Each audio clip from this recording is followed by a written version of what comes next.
ஏன் அந்த ஆட்சியிலும் இந்த ஆட்சியிலும் அவர்களை நிரந்தர பணியாளர்களை அமற்றுவதில் என்ன சிக்கலா இருக்கு? அதெல்லாம் ஊடகம்னே சொல்லக்கூடாதுன்னு நினைக்கிறேன். அதுக்கெல்லாம் வேற ஏதாவது பேர் வைக்கணும். சீருடை இல்லாத காவலர்களே அவர் காவலனே இல்ல, ரவுடி நாய்கள் தான் பேசணும். ஓட்டு கேட்கும் போது ஒரு மனநிலை, ஓட்டு வாங்கி ஒரு ஆட்சிக்கு வந்ததுக்கு அப்புறம் செய்து தருகிறேன் என்று திரு ஸ்டாலின் அவர்கள் எதிர்க்கட்சி தலைவராக இருந்து சொன்ன விஷயம் என்பதால் சாலையில இறங்கி மறியல் பண்ணல, ஒரு ஓரமா உட்கார்ந்து தனக்கான உரிமையை கேட்டு போராடுறாங்க. நாமெல்லாம் 21ஆம் நூற்றாண்டில் தான் இருக்கிறோமா என்கிற கேள்வி வருகிறது. சேகர்பாபுவினுடைய பேச்சு. நாளை மக்கள் திரும்பி ஒரு வாக்கை மாற்றி போட்டார்கள் என்று சொன்னால் இவர் எங்கே கிடப்பார் என்பது எல்லாருக்கும் தெரியும். அந்த உரிய துறையை சார்ந்த அமைச்சர் பெருமக்கள் ஏன் பேச்சுவார்த்தையே தவிர்க்கிறீங்க? ஏன் ஒப்பந்த தொழிலாளர்கள் வந்துட்டு நிரந்தர பணி தொழிலாளர்களா? இப்படி ஒரு கேடுகட்ட அரசாங்கம் இதுவரைக்கும் இருந்ததே இல்லை.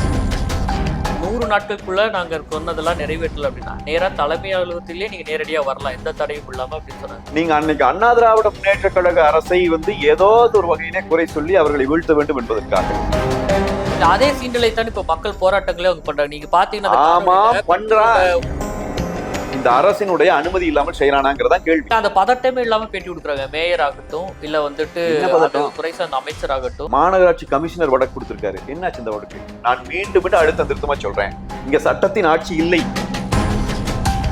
இப்போது போராட்ட களங்கள்ல நீங்க களத்துக்கு வரவே இல்லை.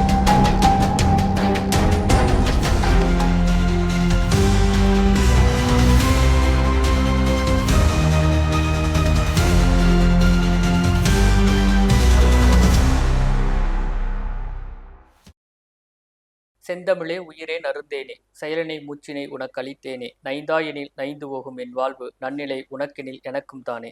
தாய் தமிழ் உறவுகளுக்கு செங்கலம் வலையினூடாக புரட்சிகர வணக்கத்தை தெரிவித்துக் கொள்கிறேன். நான் உங்கள் செவ்வியன். நம்மோடு இன்று இணைந்திருப்பது நமது அம்மா நாளிதழின் ஆசிரியரும் அதிமுகவின் செய்தி தொடர்பாளருமான அண்ணன் பேராசிரியர் கல்யாணசுந்தரம் அவர்கள். வணக்கம்ண்ணா. வணக்கம். ஆனா இன்று முக்கியமா நம்ம பேச வேண்டிய தலைப்பு என்னன்னா, நீங்க இப்போ நிகழ்காலத்தில் பார்த்திருப்பீங்க, அந்த போராட்டங்கள் போயிட்டு இருக்கிறது. தூய்மை பணியாளர்கள் தமக்கான மாத சம்பளமான உறுதித்தன்மையும் வேலை பணி நிரந்தரத்தை பத்தி பேசிட்டு இருக்காங்க. நேற்று நள்ளிரவு எல்லாத்தையும் அடிதடியா கலைச்சு இப்ப அவங்க எல்லாத்தையும் விடுதலை பண்ணியிருக்காங்க. அதுக்காக போராடிய தோழர்களாகட்டும், அந்த தூய்மை பணியாளர்களாகட்டும், இவர்களெல்லாம் விடுதலை பண்ணியிருக்காங்க. இதனூடாக இந்த போராட்டத்தின் தொடக்க நிலை இது தேவை, இதை பொறுத்து முதல் கேள்வினா. அதாவதுங்க, இந்த போராட்டம் எதன் அடிப்படையில தொடங்குது அப்படின்னா, ஒரு ஒரு வாக்குறுதியை இன்றைக்கு இருக்கிற அரசாங்கம், இவர்கள் எதிர்கட்சியாக இருந்தபோது, திமுக எதிர்கட்சியாக இருந்தபோது ஒரு வாக்குறுதியை கொடுக்கிறார்கள். இந்த வாக்குறுதியை நிறைவேற்ற சொல்லி அவர்கள் கேட்கிறார்கள். இன்றைக்கு இருக்கிற அந்த போராடிய சுகாதார தொழிலாளர்களுடைய கோரிக்கை என்பது ஏதோ அவர்கள் புதிதாக கண்டுபிடித்து எங்களுக்கு இப்படி ஒரு புதிய உரிமை ஒன்றை கொடுங்கள் என்று அவர்கள் கேட்கவில்லை. மாறாக, நீங்கள் எதிர்கட்சியாக இருக்கிற போது, தேர்தலிலே வாக்கு கேட்கிற போது எங்களுக்கு என்ன வாக்குறுதி கொடுத்தீர்களோ, எதை நம்பி நாங்கள் எல்லாம் உங்களுக்கு வாக்களித்தோமோ அந்த வாக்குறுதியை நிறைவேற்றி தாருங்கள் என்பதுதான் அவர்களுடைய கோரிக்கை. அவர்களை பொறுத்த வரைக்கும் இப்போ மாநகராட்சியினுடைய ஊழியர்களாக இருக்கிறார்கள். இதை தனியார் வசம் ஒப்படைப்பதற்கு அரசு முடிவு செய்திருக்கிறது. எனவே தனியாரிடம் போகிற போது அந்த சம்பள வித்தியாசம் என்பது ஒரு காரணம், அவ்வளவுதான். கொஞ்சம் சம்பளம் அதிகமாக குறைவாக இருக்கிறது, 5000 ரூபாய் 6000 ரூபாய் நாங்கள் இழக்கிறோம் என்று சொல்வது. ஆனால் அவர்கள் கேட்பது அது மட்டுமல்ல. ஒரு மாநகராட்சி ஊழியராக இருக்கிற எங்களை நீங்கள் ஒப்பந்த ஊழியராக மாற்றுகிறீர்கள், தனியார் நிறுவனம் ஒன்றிடம் ஒரு ஒப்பந்த ஊழியராக நீங்கள் மாற்றுகிறீர்கள் என்கிற போது அது எங்களுக்கு கிடைக்கிற அந்த உரிமைகள் மறுக்கப்படுமே என்பதுதான் அவர்களுடைய போராட்டத்தினுடைய சாராம்சம். அப்ப அதை ஏன் இந்த அரசை இவ்வளவு தூரம் அவங்க வலியுறுத்துறாங்க? ஒரு கோரிக்கை வைக்கிறாங்கன்னு வைங்களேன், அந்த கோரிக்கையை அரசிடம் நிறைய முறை கொண்டு போய் சொல்லுவாங்க, பேசுவாங்க, அவங்க தலைவர்களையும் வச்சு பேச்சுவார்த்தைகள் நடத்துவாங்க, ஏதாவது மனுக்கள் மூலமாக கேட்போம், இதெல்லாம் பண்ணுவாங்க. ஆனால் ஏற்கனவே உறுதி கொடுக்கப்பட்ட ஒரு விஷயம், செய்து தருகிறேன் என்று திரு ஸ்டாலின் அவர்கள் எதிர்க்கட்சி தலைவராக இருந்து சொன்ன விஷயம் என்பதால் அவர்கள் உறுதியாக நீங்கள் செய்து தர வேண்டும் என்று கேட்டு போராடுகிறார்கள். அப்படித்தான் இந்த போராட்டத்தினுடைய தொடக்கம் இருந்தது. இந்த தொடக்க நிலையிலேயே இந்த போராட்டத்தை சரியான முறையில் அரசு கையாண்டிருந்தால், அவர்களை குறைந்தபட்சம் மனிதர்களாக, நம்முடைய சக மனிதர்களாக இந்த அரசாங்கத்தை நடத்துகிறவர்கள் பார்த்திருந்தால் கூட இந்த போராட்டம் இவ்வளவு வீரியமடைந்து இவ்வளவு தூரம் வந்திருக்க வேண்டிய தேவையில்லை. ஒரு பேச்சுவார்த்தை நடத்துவதற்கு கூட சம்பந்தப்பட்ட துறையினுடைய அமைச்சரை கடைசி நாள் வரை அனுப்பாத ஒரு அரசாங்கத்தை இதுவரைக்கும் வரலாற்றில் எவனும் பார்த்ததில்லை. இப்படி ஒரு கேடுகட்ட அரசாங்கம் இதுவரைக்கும் இருந்ததே இல்லை. கடைசி வரைக்கும் வரல இந்த அந்த துறை சார்ந்த அமைச்சர். அதுக்கு பதிலாக சேகர்பாபு, அமைச்சர் சேகர்பாபு அவர்களே அனுப்புகிறார்கள். அவர் எப்படி போய் அவர்களோடு பேசினார் என்பதை நாம் பார்க்கிறோம். நாமெல்லாம் 21ஆம் நூற்றாண்டில் தான் இருக்கிறோமா என்கிற கேள்வி வருகிறது. சேகர்பாபுவினுடைய பேச்சு. சேகர்பாபு நினைத்துக் கொண்டிருக்கிறார், நாம் வாழுகிற காலம் வரை, நாம் இருக்கிற காலம் வரை அமைச்சராகத்தான் இருப்போம், எவனும் நம்ம எதுவும் செய்ய முடியாது என்று நினைத்துக் கொண்டிருக்கிறார். நாளை மக்கள் திரும்பி ஒரு வாக்கை மாற்றி போட்டார்கள் என்று சொன்னால் இவர் எங்கே கிடப்பார் என்பது எல்லாருக்கும் தெரியும். எனவே இன்றைக்கு இவ்வளவு தலைக்கணம் அவசியமற்றது, இவ்வளவு கர்வத்தோடு நடந்து கொள்ளுகிற இந்த வேலைகள் அவசியமற்றவை. அந்த மக்களிடம் அவர் பேசிய பேச்சுத்தான் இந்த போராட்டத்தில் எரிகிற நெருப்பில் எண்ணெய் ஊற்றிய விடயமே. அவர் அதை சரியா கையாண்டிருந்தாருன்னா இது சரியா முடிச்சிருந்திருக்க முடியும். இல்ல, துறை சார்ந்த அமைச்சர் அது முதல்ல தொடக்கத்துல இருந்து பேசியிருக்கணும்னு சொல்றீங்க. வந்திருக்கணும், பேசியிருக்கணும், அந்த மக்களுக்கு அவர் தான் அட்ரஸ் பண்ணணும், அவங்க என்ன கேட்கறாங்கிறது அவர் தான் நிறைவேற்ற முடியாது. 2 நிலை எடுக்கல ஒரு அரசாங்கத்துக்கு, அதுல பிழையே இல்லை. ஆனால் முடியும் என்பதையும் முடியாது என்பதையும் அவர்களுக்கு மீண்டும் மீண்டும் சொல்ல வேண்டும் இல்லையா? பேச்சுவார்த்தையில் நீங்க பேசணும் இல்லையா? 2 பேரும் சேர்ந்து ஏதோ ஒரு முடிவு பண்ணணும் இல்லையா? எல்லா காலகட்டத்திலும் இப்ப அண்ணா திராவிட முன்னேற்ற கழக ஆட்சியும் கூட விசைத்தறி ஊழியர்களினுடைய போராட்டங்கள் நடந்ததுண்டு. போராட்டம் தொடங்கிய 2வது நாளிலேயே அமைச்சர் பெருமக்கள் நேரடியாக அந்த இடத்துக்கு போய் அவர்களோடு ஒரு பேச்சுவார்த்தை நடத்தி என்ன சிக்கல் அரசுக்கு இருக்கிறது, இதை ஏன் செய்ய முடியும் அல்லது செய்ய முடியாது என்பதை பேசி போராட்டம் வாபஸ் வாங்கப்படுகிறது. மீனவர்கள் போராட்டம் காலங்காலமே ஏதோ ஒரு கட்டத்தை நடக்குதுன்னா ஒரு பேச்சுவார்த்தைக்கு போகணும். முதல்ல நீங்க அரசாங்க பிரதிநிதிகளாக இருக்கிறவர்கள், அந்த உரிய துறையை சார்ந்த அமைச்சர் பெருமக்கள் ஏன் பேச்சுவார்த்தையே தவிர்க்கிறீங்க? இது நான் கேட்கிறேன், இது ஒரு கார்பரேட் நிறுவனம் இதை செய்துன்னு வைங்க, நீங்க இருந்துருவீங்களா? இல்ல, இதுல இன்னும் அடிப்படையான கேள்வி என்ன வருதுன்னா, இப்போ ஒரு அதிகார தோணிகள்ல அவர்கள் மக்களை அணுகிறார்கள்ங்கிறது காலங்காலமா நம்ம எல்லா அமைச்சர்களுமே அப்படியான மனநிலையில தான் ஓட்டு கேட்கும் போது ஒரு மனநிலையும், ஓட்டு வாங்கி ஒரு ஆட்சிக்கு வந்ததுக்கு அப்புறம் மக்களை அணுகுங்கிறதே ஒரு அதிகார தோணிகள்ல தான் அது அணுகுறாங்க. அதெல்லாம் தாண்டி இப்ப மாநகராட்சியில அவர்கள் ஒப்பந்த பணியாளர்கள் தான் இன்னும் இருக்காங்க. இப்ப நீங்க தனியார் நிறுவனத்துக்கு போகும்போது அவங்க பணி நிரந்தரம் கேட்கல, எங்களுக்கு இங்கேயே ஒப்பந்த தொழிலாளர்கள் இருக்கிறோம், அதுக்கு நீங்க பணி நிரந்தரம் சொல்லிதான் வாக்கு கேட்டு வர்றீங்க, 4 ஆண்டுகளா எங்களுக்கு நீங்க அதை செய்யல, நீங்க இப்ப செய்யணும்னு சொல்லிட்டு அவங்க நிக்கிறாங்க. ஆனா அவர்கள் வாக்கு கொடுத்தது என்னன்னா, 100 நாட்களுக்குள்ள நாங்க சொன்னதெல்லாம் நிறைவேற்றல அப்படின்னா நேரா தலைமை அலுவலகத்திலேயே நீங்க நேரடியா வரலாம், எந்த தடையும் இல்லாம அப்படின்னு சொன்னாங்க. ஆனா ஒரு வீதிகள் கூட அமர்ந்து போராடுறதுக்கு இந்த அரசு அனுமதிக்கல அப்படிங்கறத நான் கேட்கிறோம். ஏன் ஒப்பந்த தொழிலாளர்கள் நிரந்தர பணி தொழிலாளர்களா கிட்டத்தட்ட 10 வருடம் அதிமுக ஆட்சியில் இருந்திருக்கு, அதுல செயல்படாத திட்டங்களை சொல்லிதான் வாக்கு கேட்கிறாங்க. ஏன் அந்த ஆட்சியிலும் இந்த ஆட்சியிலும் அவர்களை நிரந்தர பணியாளர்களா அமர்த்துவதில் என்ன சிக்கலா இருக்கு? அமர்த்துவதில் சிக்கல் இருக்குதுங்க. அதை குறிப்பா 15 மண்டலங்கள் இருக்கு. 15 மண்டலங்கள்ல 11 மண்டலங்கள் ஏற்கனவே கொடுக்கப்பட்டிருக்கு. இந்த 4 மண்டலங்களில இருக்கிறவர்கள் இப்ப தனியாருக்கு அனுப்பப்படுகிற போது இவங்க அதுல ஒரு கோரிக்கை வைக்கிறாங்க. நாம் என்ன சொல்றோம்னா, கொரோனா காலத்துல இப்படி ஒரு கோரிக்கை எழுகிறது. அரசுக்கு பல்வேறு சிக்கல்கள் அன்றைக்கு இருந்தது. அன்றைக்கும் இதுக்கு எங்களுடைய ஆட்சி அதிகாரம் தொடரும் என்று சொன்னால், அண்ணா திராவிட முன்னேற்ற கழகத்தின் ஆட்சி தொடரும் என்று சொன்னால் அதுக்கு நாங்கள் பரிசீலிப்போம் என்று சொன்னோம். ஒரு வாக்குறுதியாக அதிமுக கொடுக்கல, நாங்க பரிசீலிக்கிறோம், இதுக்கான வாய்ப்புகள் இருக்கும் பட்சத்தில் நாங்கள் அதை கட்டாயம் செய்து தருகிறோம் என்பதை சொன்னாங்க. ஆனா பிரச்சனை இப்ப எங்க வருதுன்னா, நீங்க அன்னைக்கு அண்ணா திராவிட முன்னேற்ற கழக அரசை ஏதாவது ஒரு வகையிலே குறை சொல்லி அவர்களை வீழ்த்த வேண்டும் என்பதற்காக உங்களுக்கு எதுவெல்லாம் தோணியதோ அதையெல்லாம் நீங்கள் வாக்குறுதிகளாக அள்ளி வீசினீர்கள். நீட் தேர்வுக்கு அதிமுக அரசாங்கம் தான் காரணம். நீங்க அதிமுகவை சேர்ந்த அந்த அரசை சேர்ந்த யாருமே கையெழுத்திடவில்லை நீட் தேர்வு வரணும்னு சொல்லி. ஆமா இல்லைங்களா? அது உச்சநீதிமன்றத்தின் உத்தரவின் பேர்ல உள்ளே வருகிறது. அப்ப நாங்க தடுக்கிறதுக்கு மறுபடியும் போராடுற உச்சநீதிமன்றத்துல வழக்கு தொடர்ந்து இருக்கும். ஆனா இன்னைக்கு வரைக்கும் என்ன நம்ப வச்சிருக்காங்கன்னா, அதிமுக தான் நீட் தேர்வு கொண்டு வந்துருச்சு, எடப்பாடியார் தான் கொண்டு விட்டாரு நம்ப வச்சிருக்கான் மக்களை. மீண்டும் மீண்டும் இந்த பொய்யை சொல்லிக் கொண்டே இருக்கிறாங்க.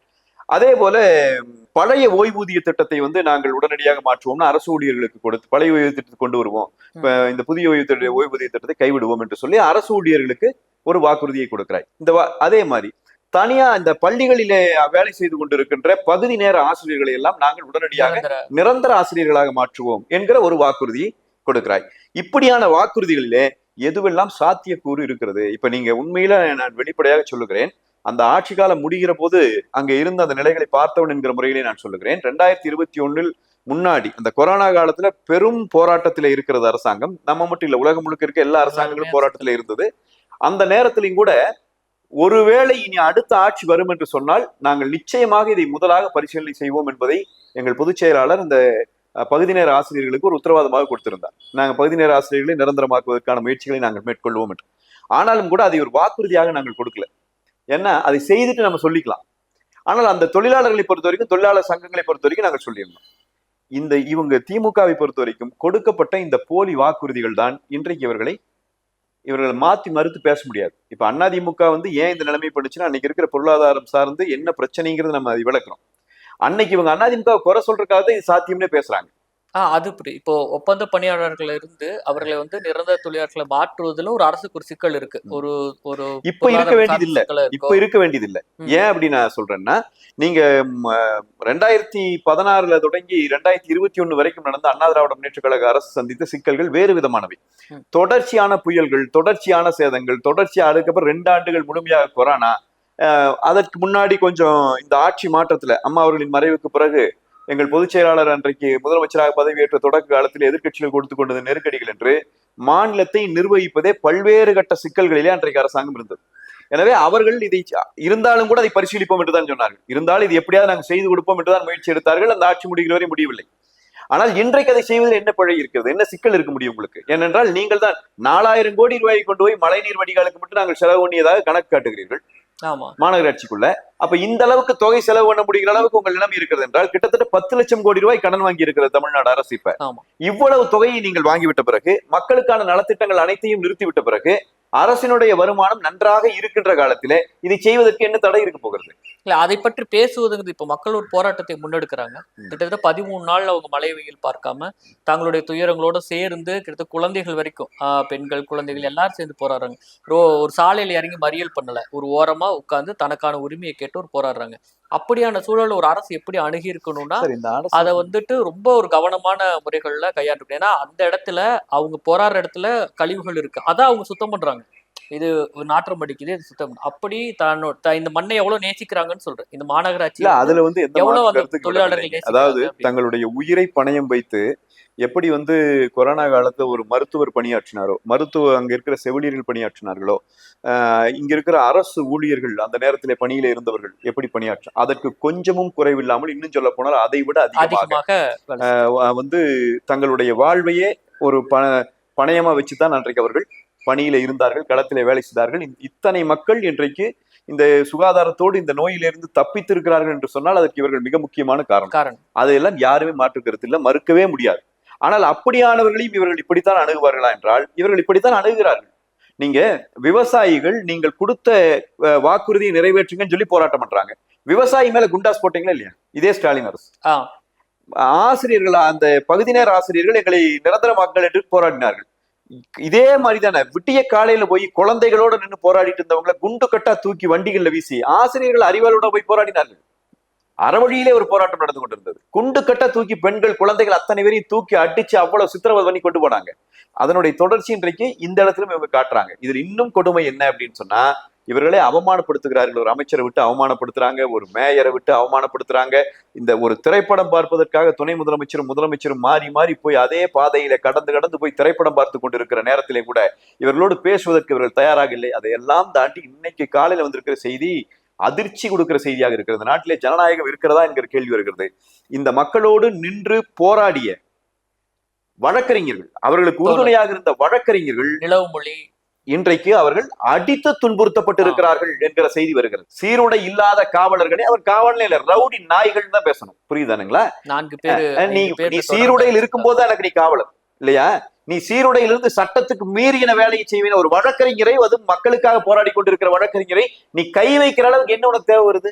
அந்த அடிச்சு கையோடைக்கிற அளவுக்கு உனக்கு தேவை வருதுன்னா, தோழர் வளர்மதியை வந்துட்டு கிட்டத்தட்ட வந்துட்டு அவங்க அதிமுக ஆட்சி காலத்துல போராட்டத்துல குண்டர் சட்டம் போடுறாங்க. அதற்கு மறுப்பு தெரிவித்து அதை கண்டிச்சு அதே ஸ்டாலின் செய்யறாங்க. நான் என்ன சொல்றேன், நீங்க வந்து எந்த பிரச்சனை யாராக வேண்டும், நான் ஒரு போராட்டக்காரனாக இருக்கிறேன், திமுக ஆட்சி நடக்கும்போது நான் போராட்டக்காரனா இருக்கிறேன், என்னுடைய நடவடிக்கை உனக்கு பிடிக்கல, ஒரு அரசாங்கத்தை நான் அரசாங்கம் நடைபெறுவதை நான் தடுக்கிறேன்னு வைங்களேன், என் மேல வழக்கு போடு, என்னை சிறைக்கு கொண்டு போ. ஆனா அடிக்கிறது என்னென்ன சட்டப்பூர்வமான என்ன வாய்ப்பு இருக்கோ அதை செய். நான் சட்டப்பூர்வமாக நான் செய்வது சரிதான் நிரூபிச்சுட்டு வெளியே வந்துடுறேன். ஆனா சட்டப்பூர்வமான கைதே இல்லை இது. அதுதானே பிரச்சனை.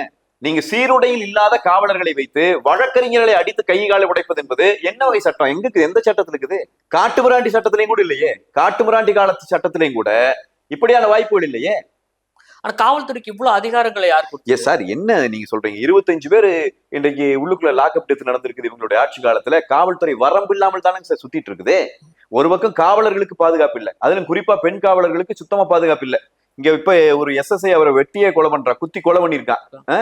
நீங்க இதே சென்னையில வந்து கஞ்சா பயன்படுத்துறான்னு பிடிக்க போன காவலர்கள் அடி வாங்கிட்டு ஓடி வந்த காட்சிகளை நாம் காணொலியில பார்த்தோம். காவலர்கள் நிலைமை இந்த மாதிரி இருக்கு. ஒரு DSP புதுக்கோட்டையில ஊர்வலமா நடந்து வர்றவன கட்டுப்படுத்துறாங்க. அவங்க மேல என்ன விதையான ஒரு சீண்டலை அவன் ஏற்படுத்தினான் என்பதை நம்ம எல்லாரும் கண்கூட பார்த்தோம். அவனை கைது பண்ணிச்சு அந்த காவல்துறை முதல்ல. இல்ல அதே சீண்டலைத்தான் இப்ப மக்கள் போராட்டங்களே அவங்க பண்றாங்க. நீங்க பாத்தீங்கன்னா அந்த ஆமா காணொளியில பண்றான் பெண்களோட உடைகளை பிடித்து இழுக்கிறாங்க. பண்றான். அவங்க சொல்றாங்க, சொல்ல முடியாத அளவுக்கு என்னுடைய ஜாக்கெட்டை பிடிச்சி அது நம்ம பேச வேண்டியதுல அது மக்கள் தெரிஞ்சிருக்கிறாங்க. அது இதுதான் பண்றான். இது இங்க அந்த வேலையை செய்த அந்த அதிகாரி யாராக இருந்தாலும் இந்த அரசினுடைய அனுமதி இல்லாமல் செய்யறானாங்கிறதா கேள்வி. எப்படி செய்ய முடியும்? அதான் அது எல்லா ஊடகங்களையும் எடுத்து இது நம்ம நிறைய பேசியாச்சு. நானும் மீண்டும் மீண்டும் சொல்றேன். பொண்ணு வேண்டாங்க. இந்த கனிமொழி அவர்கள் கலந்து கொண்ட ஒரு திமுகவினுடைய பொதுக்கூட்டத்துல பங்கேற்றிருந்து பாதுகாப்புக்கு போயிருந்த ஒரு 23 வயசு புள்ள எஸ்ஐ, போலீஸ் எஸ்ஐ, யூனிஃபார்ம்ல இருக்கிறாங்க. அந்த பொண்ணுக்கு பாலியல் சீண்டல் கொடுத்தாரு திமுக காரன். நினைவு இருக்கா உங்களுக்கு? அந்த வழக்கு என்னாச்சுன்னு தெரியுமா உங்களுக்கு? அதை பத்தியான அது போலீஸ் மேல போடப்பட்ட அனைத்து வழக்குகளுமே எதுவும் பேசப்படுவதே இல்லை. அது காவல்துறையில அந்த பொண்ணு வழக்கு கொடுத்து அந்த வழக்கு வாபஸுங்க.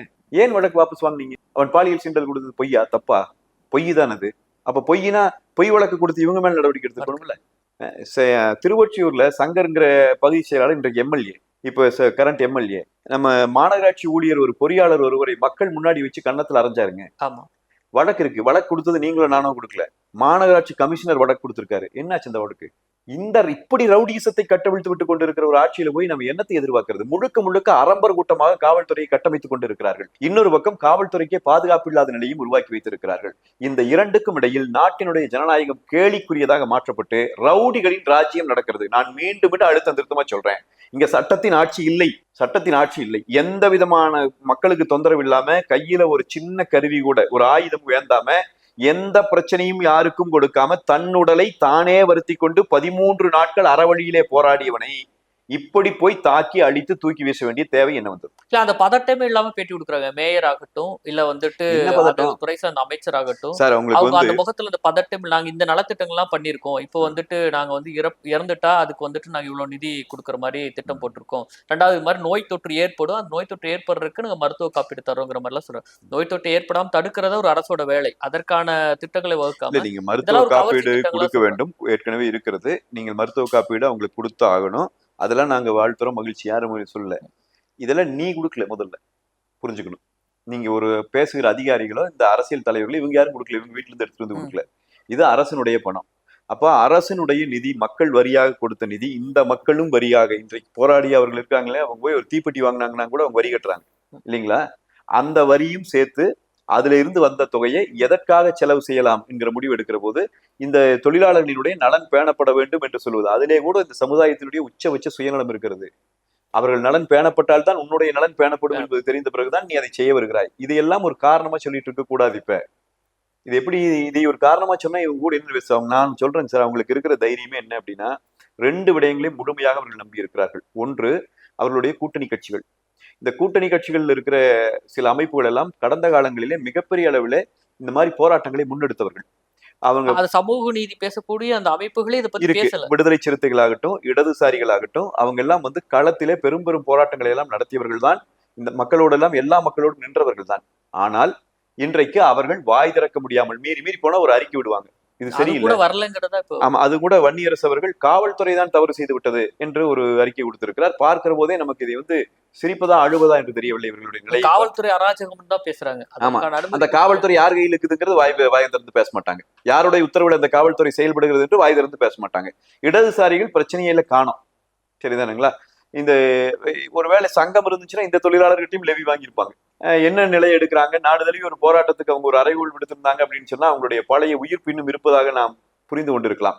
அவர்களும் இல்லை. எனவே இவர்கள் திமுக நம்புவது ஒன்று கூட்டணி கட்சிகளை, இன்னொன்று ஊடகங்களை.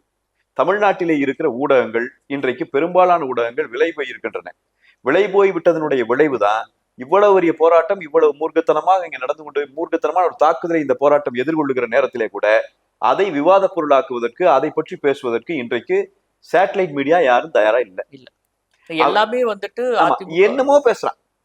அதிமுக உடைஞ்சிருமா, அதிமுக இருந்து அடுத்தது யார் திமுகவுக்கு போவான்னு ரொம்ப சமூக அக்கறையோடு ஒரு அதெல்லாம் ஊடகம்னே சொல்லக்கூடாதுன்னு நினைக்கிறேன். அதுக்கெல்லாம் வேற ஏதாவது பேர் வைக்கணும். அது நாம் RS பாரதி சொன்ன பேரைத்தான் இந்த நெறியாளர்களுக்கு எல்லாம் வைக்கணுமான்னு எனக்கு தெரியல.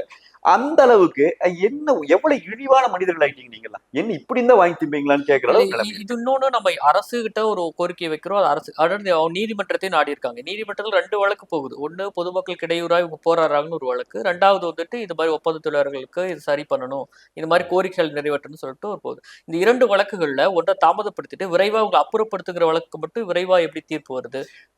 அதுவும் நம்ம இப்ப பரிசீலனைக்கு உட்படுத்த வேண்டியதுதான் இருக்கு. இல்ல ஒரு உயர்நீதி நான் கடைசியான என்ன ஒரு சொல்றேங்க மக்களை சார், நான் புகலிடமா ஒண்ணு இருக்கிறது சொல்றேங்க. இந்த உயர்நீதிமன்றம் இந்த தானே. இந்த நடைமுறைகளை பற்றி தெரிந்தவன் என்பதால் நான் உங்களுக்கு சொல்றேன். ஒரு நீதிமன்றத்துக்குள்ள ஒரு வழக்கை கொண்டு போகிற போது ஒரு அரசு எந்த வழக்கிற்கு அவசரம் காட்டுகிறது, அரசு வழக்கறிஞர் எதை அதிகமான அழுத்தம் கொடுத்து உள்ளே நுழைக்கிறார், எதிலே அவர் உடனடியாக பதில் கொடுக்கிறார், எதை அவர் நகர்த்துகிறாரோ அது நகரும். இது நீதிமன்றனுடைய நெறிமுறைகள் தெரிந்தவங்க எல்லாத்துக்குமே தெரிஞ்சிருக்கும். ஒரு அரசு வழக்கறிஞர் எடுத்துக்கொள்கிற அதீதமான அக்கறை என்பது நீதிமன்றத்திலே பிரதிபலிக்கும். அவரு இப்ப இந்த வழக்குல ஏதாவது ஒரு சம்பந்தமா பதில் சொல்லுங்க அரசுன்னு கேட்டா, அரசு பதில் சொல்றதுக்கு 10 நாள் தாமதம் பண்ணுச்சுன்னா ஒண்ணுமே பண்ண முடியாது. மீண்டும் மீண்டும் கேட்டுட்டு தான் இருக்க முடியும். இல்ல அரசை மக்கள் ஒரு கட்டத்துக்கு மேல கோரிக்கையாக தான் வைக்க முடியும். ஆனால் அந்த அரசுக்கு அதிகாரம் போடக்கூடிய இடத்துல இருக்கிறது நீதிமன்றங்கள் தான். அதற்காக தான் நீதிமன்றங்களை மக்கள் நாடுறோம். ஆனா அது மக்களுக்கு எதிரான தீர்ப்புகளை ஒரு மக்கள் போராட்டத்துக்கு இல்ல, நீங்க நீதிமன்றத்தை நாடுறேன்னு சொல்றீங்களே, நீதிமன்றத்தை நாடுகிறவர்கள் யார் என்கிற கேள்வி இருக்குல்ல. ஒரு ஒரு வழக்கறிஞரை நாம் வைக்கிறோம். ஒரு நீதிபதி அவரா பிரச்சனை பார்த்து எல்லாம் தீர்ப்பு கொடுக்க முடியாது. வழக்கறிஞரும் ஒரு அரசு வழக்கறிஞர் அங்கே போய் நிற்கிறார் இல்லையா, அந்த அரசு வழக்கறிஞர் என்ன விதமான விஷயங்களை கொடுக்கிறாருங்கிறத முக்கியம். இப்ப நாங்களே ஒரு பொதுக்கூட்டம் நடத்துறோம்னு வச்சுக்கோங்க, இவ்வளவு பெரிய போராட்டம் கூட வேண்டாம், சாதாரண நாங்க நடத்துற பொதுக்கூட்டத்தையே சொல்றேன். நாங்க போய் பொதுக்கூட்டம் நடத்தும் போது இவங்களுக்கு அனுமதி இல்லைன்னு சொல்லிட்டாங்கன்னா, அவர்களுக்கு அனுமதி கொடுக்க முடியாது என்பதை அவரால் ப்ரூவ் பண்ணிட முடியும். ஒரு அரசு வழக்கறிஞர் அங்க இவ்வளவு பிரச்சனை இருக்குதுங்க, அங்கிருந்து ஒரு 20 கிலோமீட்டர்ல எவனோ ஒருத்தர் யாரோ ஒருத்தர் வெட்டி கொலை பண்ணிருப்பான், இங்க ஒரு கலவரம் நடந்திருக்குங்க, ஒரு அரசு வழக்கறிஞர் உள்ள போய் சொல்லுவாரு. சொன்னார்னா நீதிபதி மறுக்க முடியாது, ஏன்னா இந்த மாதிரியான விஷயங்கள் இருக்குது அப்படிங்கிறது அவருக்கு தெரியும். அப்ப இப்படி ஒரு அரசு திட்டமிட்டே நீதிமன்றத்திற்குள்ள இந்த வழக்குகளை அதிகப்படுத்தி நீதிபதிக்கும் இந்த அழுத்தத்தை கொடுக்குறாங்க. நம்ம நீதிபதி இதற்கு பலியாய் தீர்ப்பு கொடுத்தார் என்று நாம் நீதிபதியை போய் அவர் கொடுத்திருக்கிற அந்த தீர்ப்பை நாம விமர்சிக்க போகல. மாறாக அந்த தீர்ப்பை பெறுவதற்கு அரசு காட்டுகிற அக்கறைன்னு ஒண்ணு இருக்கு இல்லைங்களா, அது அதீதமா இருக்கு. இல்ல அப்படியான தீர்ப்பை வந்தா கூட வச்சுக்கோ. ஆனா நீங்க நள்ளிரவு 12 மணிக்கு அந்த மக்களை கிட்டத்தட்ட 1000 பேர் அதுதான் இப்ப நீதிமன்றத்தினுடைய நேற்றைய தீர்ப்பே என்ன, முதல்ல மக்கள் அங்க போராடக்கூடாது என்பதை கலைக்கலாம் என்பது. நீங்க அமைச்சர்கள் காத்திருக்கிறார்கள் வருவரை வரை என்று நீங்க இந்த ஊடகங்கள், இதே ஊடகங்கள் செய்தி போடுது அமைச்சர்களை புகழ்ந்து. பிறகு வர்றாங்க இரவு நேரத்துல இப்படி அடிச்சு குண்டுக்கட்டா தூக்கி அப்புறப்படுத்த சொல்லி நீதிமன்றம் சொல்லிச்சா? இல்ல அமைதியான முறையில் கூட அப்புறப்படுத்தி இருக்கலாம் இல்லையா? அமைதியான முறையில் பேச்சுவார்த்தை நடத்துவதுதான் ஒரே வழி. நீதிமன்றமே சொல்லி இருந்தாலும் அரசாங்கத்தில இருக்கிறவர்களுக்கு அந்த பொறுப்பு உண்டு. நீதிமன்றம் சொல்லி நீதிமன்றமா போலீஸ் அனுப்பிவிட்டு பூரா தூக்கி வீசுங்கன்னு சொல்லிச்சா நீதிமன்றம்? நீதிபதி சொன்னாரா? எல்லா மக்களை அகற்றுவதோ அகற்றிட்டு அதே இடத்துல இன்னும் மிகப்பெரிய வன்முறை என்னன்னா, எதற்காக போராடினார்களோ அந்த தொழிலாளர்களை குப்பை அகற்றுவதோ அகற்றிட்டு அந்த இடத்த உடனே அதே வேலை செய்யக்கூடிய தொழிலாளர்களை வச்சுட்டு அவங்க சுத்தப்படுத்துறாங்க அந்த இடத்த. அதுதான் இது நானும் பார்த்துட்டு இருக்கிறேங்க. இந்த 13 நாட்களாக நடந்து கொண்டு இருக்கிற எல்லா சம்பவங்களையும் பார்க்கிறேன். சில விஷயங்கள் எல்லாம் இதுக்கு மேல நம்ம பேசி என்ன போகுதுங்கிற அளவுக்கு நம்மளையெல்லாம் ஒரு மனச்சோர்வுக்கு உட்படுத்துற அளவுக்கு வெளிப்படையாக இவ்வளவு பெரிய அயோக்கியத்தனத்தை இவர்களால் கட்டவிழ்த்து விட முடிகிறது. இன்னொரு பக்கம் ராம்கி நிறுவனம் பத்தி பேசணும்னா, அதோட நிறுவனங்களை தமிழ்நாடு அரசே மூடி இருக்கு. நிறைய மாசு ஏற்படுத்துறாங்க. கடந்த காலங்களில் அதுல சிக்கல் இருக்கு. அந்த சிக்கல்களை நீங்க சட்டப்பூர்வமாக இந்த அரசுக்கு எதிரான வழக்குகள் மூலமே நம்ம தீர்மானிக்கலாம்.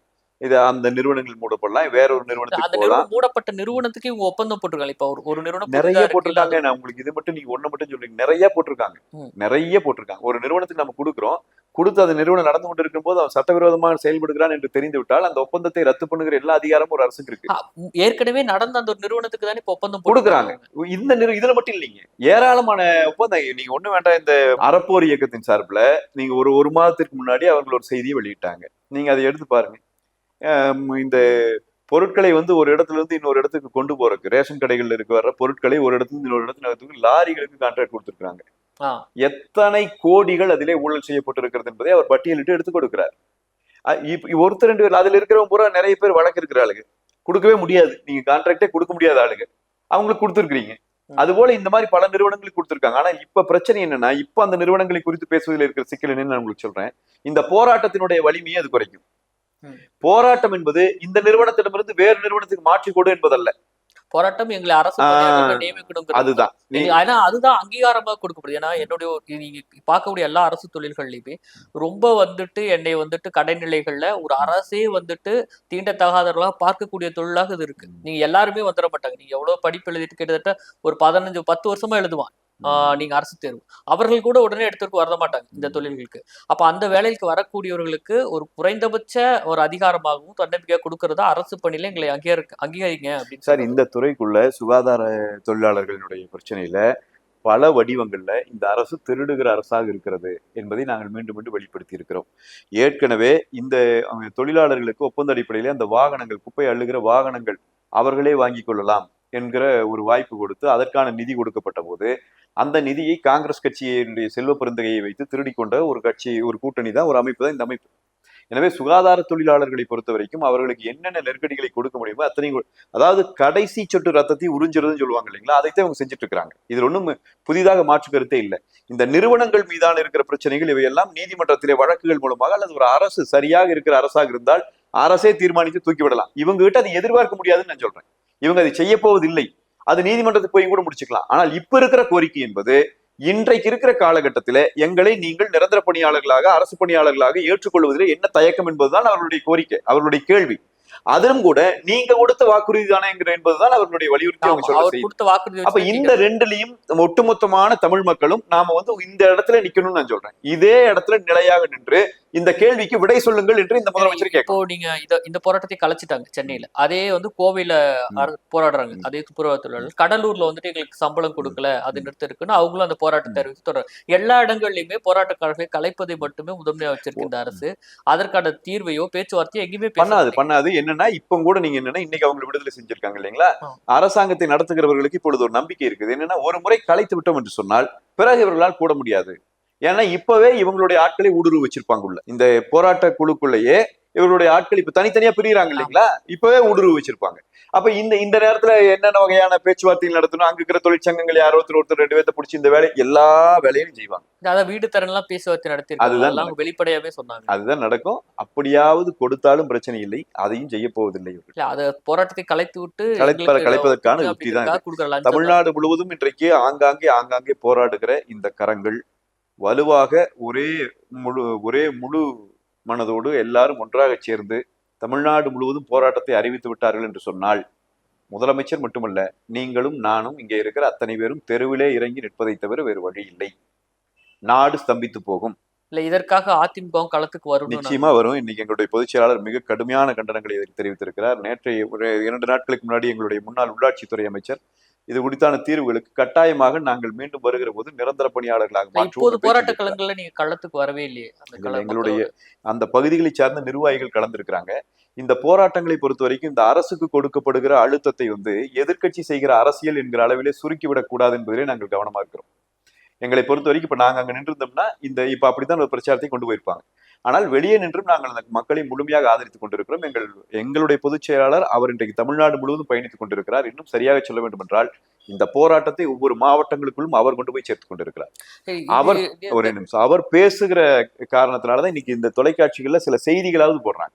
அதை தாண்டியும் சமூக வலைதளங்கள்ல அது நிறைய வருது. ஆனா மெயின் ஸ்ட்ரீம் மீடியாவுக்கு நீங்க சொன்ன மாதிரி முதன்மையான சேட்டலைட்டோட டிவிகள்ல அது அரசு சார்ந்து செயல்படுறங்காட்டி செய்திகள் வரல. அதை தவிர்த்து எல்லா ஊடகங்கள்லயும் சமூக வலைதளங்களையும் இதை பற்றியான அதிக மக்கள் அதை கருத்து தெரிவிச்சிருக்காங்க. இன்னும் பண்ணணும்னு எங்களுடைய கோரிக்கைங்க. இல்ல இதுல இது போதாதுங்கிறது எங்களுடைய பார்வை. இதுல இந்த போராட்ட கலைப்பு நாங்க பாக்குறது நாளைக்கு சுதந்திர தின விழா. இந்தியாவிற்கு ஒரு மத்திய அரசுக்கு நாங்கள் இங்க ரொம்ப மகிழ்ச்சியா இருக்கோம், இங்க எந்த போராட்டம் இல்லைன்னு காட்டுறதுக்காக இது கலைக்கப்பட்டதா? உடனடி இவ்வளவு அவசரமா கலைச்சதுக்கான காரணம் ஏன்னா அவங்க கைது பண்ணும்போது பின்னாடி ரிப்பன் பில்டிங்ல இந்தியாவுடைய தேசிய கொடி பறந்துட்டு இருக்கு. இல்ல இவர்கள் எனக்கு அப்படி ஒன்றும் தோணலைங்க. இவங்களை பொறுத்த வரைக்கும் ஒரே நாள் 2 நாள்லையும் கூட கலைக்கிறதுக்கு தான் முயற்சி பண்ணாங்க. அவர்களுடைய உறுதித்தன்மையால் தான் இந்த போராட்டம் இவ்வளவு தூரம் நகர்ந்து வந்தது.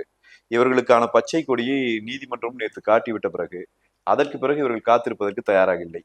சுதந்திர தினத்தன்னைக்கு சோறு தின்னாமல் நாங்கள் உண்ணாவிரத போராட்டம் இருக்கிறோம் என்று சுகாதார தொழிலாளர்கள் அறிவித்தால் அதற்காக கவலைப்படுகிறவரா நமக்கு முதலமைச்சராக இருக்கிறார். அது அரசுக்கு ஏற்புடைய அவமானம் இல்லை. இது இப்போ இருக்கிற அவமானத்தை விட என்ன பெரிய வித்தியாசங்கள் இருப்பதாக தெரியவில்லை. ஒருவேளை நீங்கள் சொல்வது ஒரு காரணமாகவும் இருக்கலாம். ஏனென்றால் இவர்கள் அப்படியானவர்களும் கூட இருக்கலாம். ஆனால் இவர்களை பொறுத்தவரைக்கும் எனக்கு தெரிஞ்சு இந்த போராட்டத்தை முதல்ல ரொம்ப குறைச்சு மதிப்பிட்டாங்க. பிறகு இந்த போராட்டத்தினுடைய வலிமையை பார்த்த பிறகு இவர்கள் கொஞ்சம் அச்சப்பட்டார்கள்.